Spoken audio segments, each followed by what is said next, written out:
የወርቅ ክምችት ላሳያችሁ የፍቅርና የአብሮነት ምሳሌ የሆነችው ድሬ ከተማ ውስጥ የያዘችውን እምቅ ሀብት ነው ማሳያችሁ። ተመልከቱ።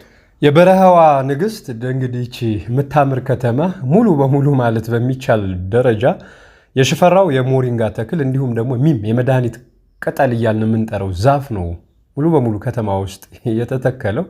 በሀገራችን እውነተኛ የሽፈራው ወይም የሞሪንጋ ዛፍ እንግዲህ በ200 ግራም 800 ብር ነው እየተሸጠ ያለ። ማለትም እንግዲህ ለኪሎ 4000 ብር ማለት ነው።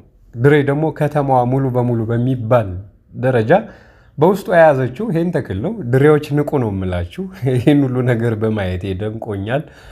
ለምን አሁን ያው ጤናን ከመደገፍ አኳያ ማህበረሰቡ እያዘወተረው ያለው እንደ ምግብም እንደ መድኃኒትም እያዘወተረው ያለ ተክል ነው ሽፈራው። ያውን ፌኩ በበዛበት ማለት ነው፣ ድቅል ዘሩ በበዛበት። ድሬ ግን እውነተኛውን ዘር ትክክለኛውን ምንም ያልተቀየጠውን ዘር በውስጧ ይዘዋለች። እንግዲህ ስራ አጥነን የምትሉ የከተማዋ ነዋሪ ካላችሁ አሽጋችሁ ለራሳችሁ ማህበረሰብ እንዲሁም ደግሞ ሰፊው የአዲስ አበባ ህዝብ ይፈልገዋልና ወደ ገበያ ብታቀርቡት አትራፊ ትሆናላችሁ ብዬ አምናለሁ። እኔ ገበሬው ልጅ ዮሐንስ ሽፈራው ነኝ። ባየሁት ነገር ግን ተደስቻለሁ። ከዚህም በላይ ከተማዋን እንግዲህ በማስዋብ ያው የከተማዋን ሞቃታማነት ነፋሻ አየር እንዲኖረው በማድረግ የሚም ተክልና የሽፈራው ተክል ጉልህ አስተዋጽኦ ስላለው እንዲሁ ቀጥሉበት እላለሁ። መልካም ጊዜ። ይሄው የድሬዳዋ ማስታወሻ። ስምን ተናገራ። እኔ በኒያስ ነኝ። በኒያስ